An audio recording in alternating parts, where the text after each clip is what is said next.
ظهر فليتفضل صلى الله على محمد. Bismillahirrahmanirrahim. Alhamdulillahirabbil alamin. Wassalatu wassalamu ala asyrafil anbiya wal mursalin sayyidina Muhammadin wa ala alihi washabbihi ajma'in. Wala haula wala quwata illa billahil aliyil azim. Amma ba'd.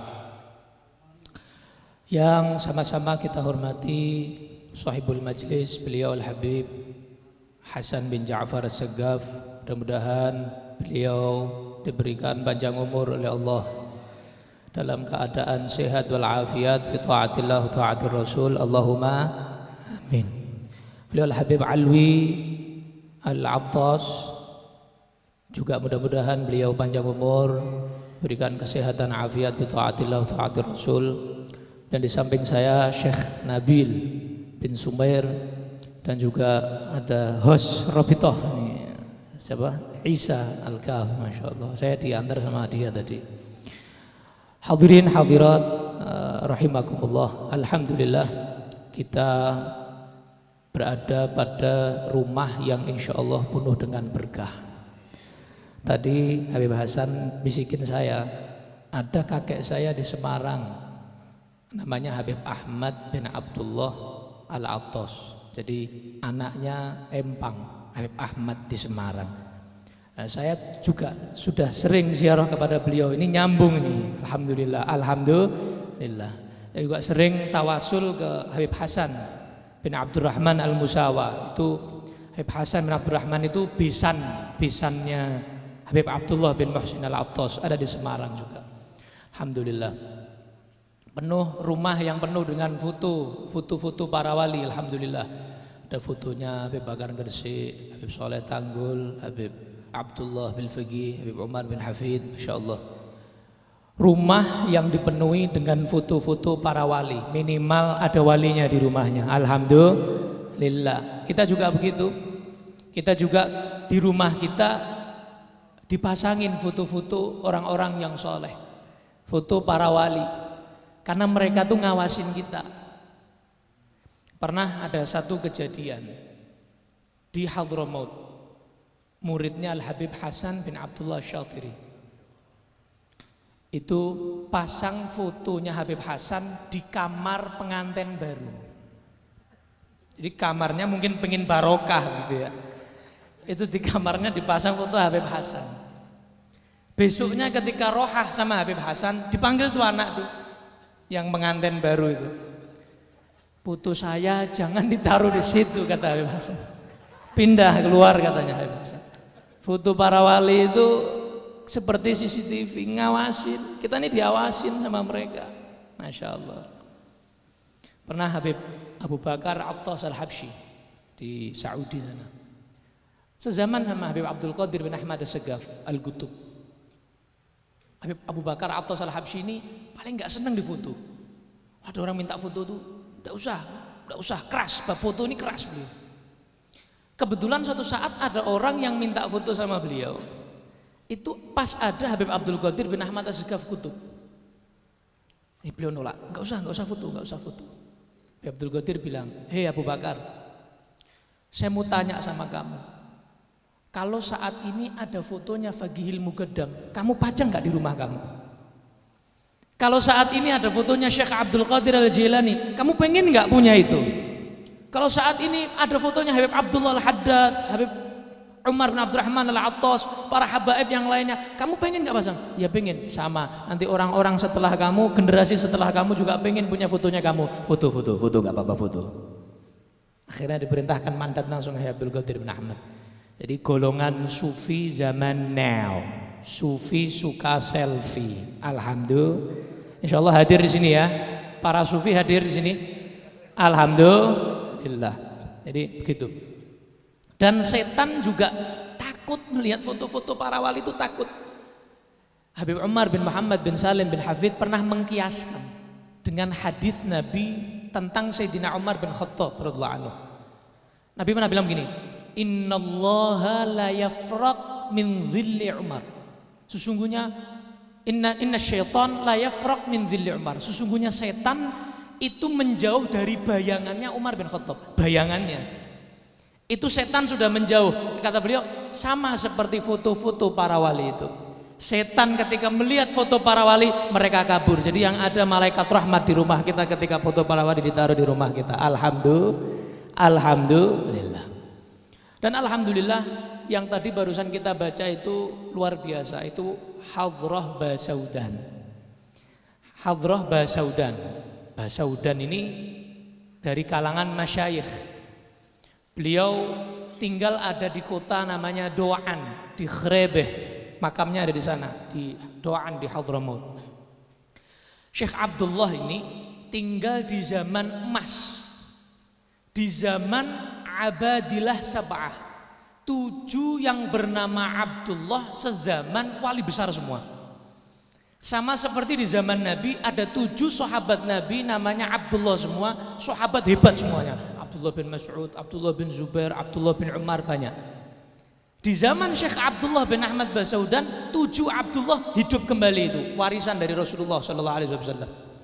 Jadi estafetnya ada. Di antaranya bin Sumair ada. Jadi nama-namanya ya, Habib Abdullah bin Husain bin Faqih, Habib Abdullah bin Umar bin Yahya, Habib Abdullah bin Husain bin Tahir, Syekh Abdullah bin Ahmad Basaudan, Syekh Abdullah bin Sumair, kemudian Habib Abdullah bin Syihab. Berapa sudah? 6. Satu lagi saya lupa, satunya siapa? Abdullah?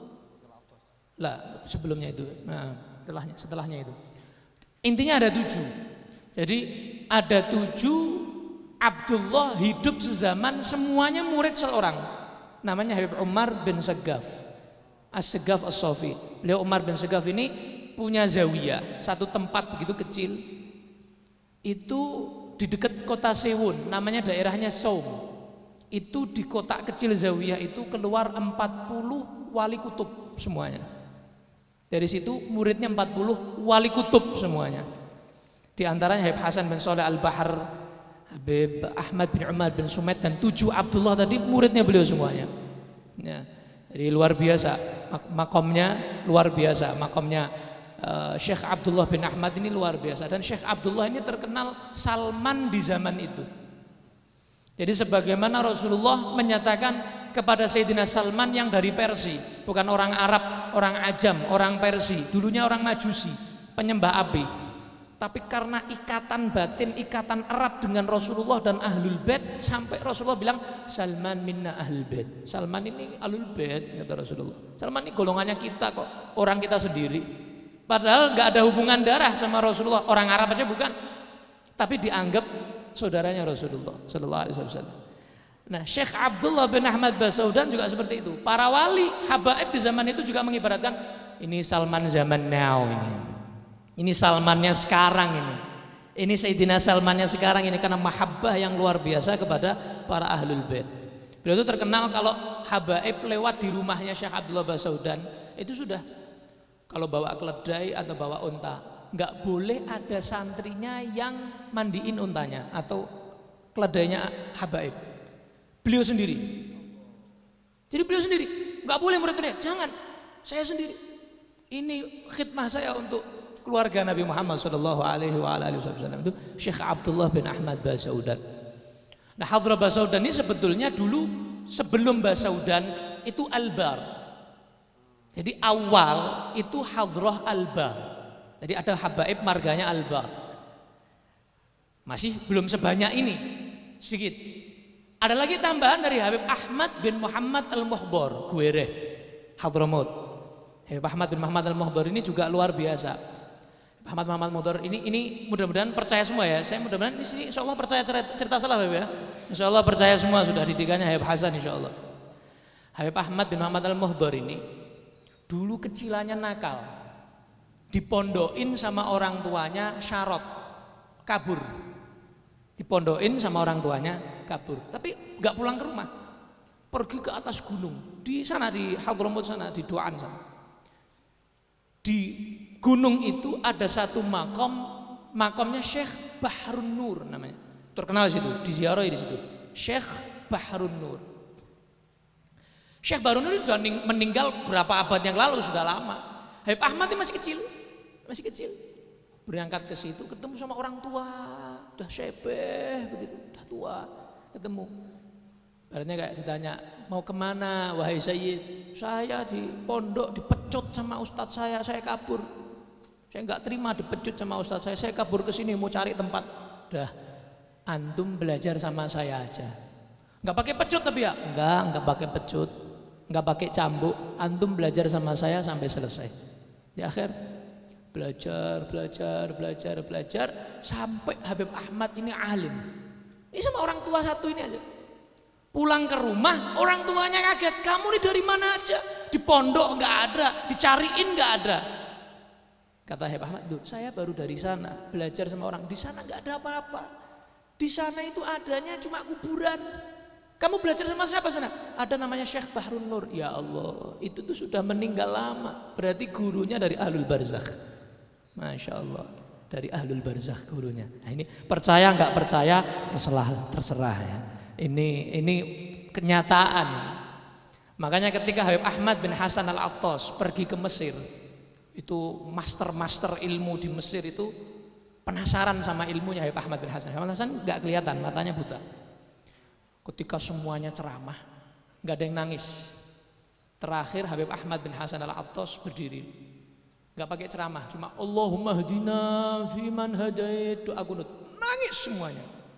Jadi awal dalil Quran, dalil hadis, dalil perkataan ulama fulan-fulan, nggak ada yang nangis. Ini Habib Ahmad bin Hasan Al-Attas cuma Allahumma hdina fiman hadait, kita tiap subuh udah baca itu, nggak nangis-nangis. Ini Habib Ahmad bin Hasan doa nangis semuanya. Ini ulama-ulama grandmaster ilmu di Azhar ini sampai heran. Ya, menada, ini siapa ini Habib ini?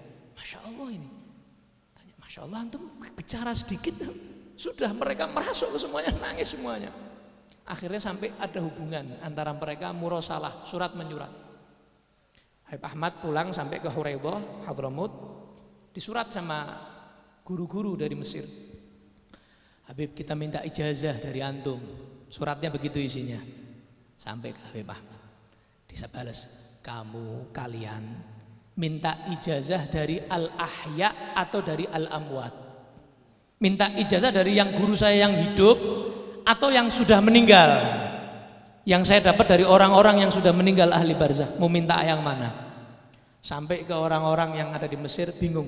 Maksudnya apa ini? Gak paham. Maksudnya gimana Habib? Maksud antum gimana? Sampai ke Habib Ahmad dijawab lagi suratnya. Dijawab dengan ayat firman Allah begini, singkat padat, langsung merasuk ke hati. Dzalika mablaghukum minal ilm. Ilmu kalian pentok sampai situ. Enggak tahu kalian sampai situ. Belum sampai. Shallu ala Nabi Muhammad. Masya Allah. Ilmu yang luar biasa, maqam yang luar biasa yang mereka miliki. Nah dari Al-Bar terus Habib Ahmad Al-Muhdar, terus tambahin Habib Abdullah bin Husain bin Tahir, juga ada qasidahnya seperti Ya Arhamar Rahimin. Tambahin, terakhir disempurnakan oleh Syekh Abdullah Basaudan dan diamalkan sehingga akhirnya nisbatnya kepada beliau. Albarnya hilang, Al-Muhdharnya hilang, bin Tahirnya hilang, tinggal Basaudannya. Karena apa? Karena beliau khidmah ini yang menyebarkan. Jadi membalas jasanya beliau. Akhirnya disebut Hadrah Basaudan. Nah, Hadrah Basaudan ini Masya Allah, gak pernah para salaf meninggalkan Hadrah Basaudan. Jadi kalian yang istiqomah hadir Hadrah Basaudan ini keberuntungan buat kalian semuanya. Alhamdulillah. Ada satu cerita saya ingin menutup dengan satu kisah ini. Kita akan baca Hadrah Basaudan. Ini berarti kan kita pengen ikut para salaf, gitu kan ya. Ikut estafetnya terus sampai ke Rasulullah Sallallahu Alaihi Wasallam.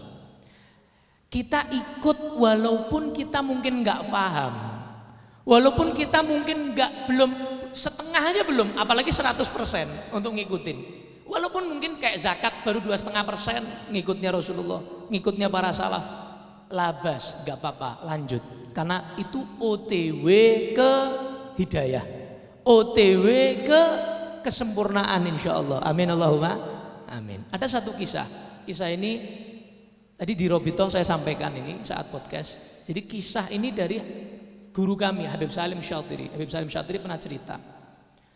Ini Habib Salim bilang, saya cari kisah ini di kitab-kitab tafsir baik yang dicetak ataupun yang belum dicetak saya belum dapat.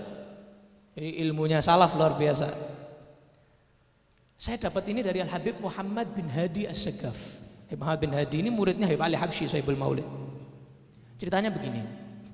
Di zaman Nabi Musa alaihissalam dengan para umatnya ketika melewati Laut Merah, kan mukjizatnya kan membelah Laut Merah. Fir'aun dan pasukannya terjebak di dalam, akhirnya tenggelam. Semuanya tenggelam. Habib Muhammad bin Hadi bilang, kecuali satu. Kalau orang Jawa Tengah bilang siji tok tril. Siji tok tril. Tinggal satu, ini satu orang ini selamat. Padahal dia ini menyembah Fir'aun. Dia ini musuhnya Allah, musuhnya ulul azmi Nabi Musa. Bahkan dia punya tekad membunuh nabinya Allah, kekasihnya Allah, Nabi Musa. Tapi diselamatin sama Allah. Ternyata kenapa? Kata beliau, pecinya persis seperti peci yang dipakai Nabi Musa. Bab fashion, bukan satu tubuh. Hanya peci aja ini. Ikut bab pecinya aja, kopiahnya aja ini. Pecinya, kalau kata orang Jawa, dilalah. Kalau kasih kebetulan, kok pas pakai yang itu gitu loh. Allah nggak rela ada satu pakaian kekasihnya dipakai sama orang, walaupun dia saat itu belum dapat hidayah, diselamatin sama Allah, dikasih hidayah sehingga dia berjuang dengan Nabi Musa setelah itu. Masya Allah. Jadi illam takunu mithlahum fatashabbahu innat tashabbuha bil kirami falahu. Kalau nggak bisa persis nggak apa-apa, yang penting ikut, karena ikut mereka, niru mereka walaupun dikit, itu adalah sebuah keberuntungan bagi kita. Amin ya rabbal alamin. Kurang lebih dari saya mohon maaf. Assalamualaikum warahmatullahi wabarakatuh. Hadirin luar biasa cerita-cerita salaf malam hari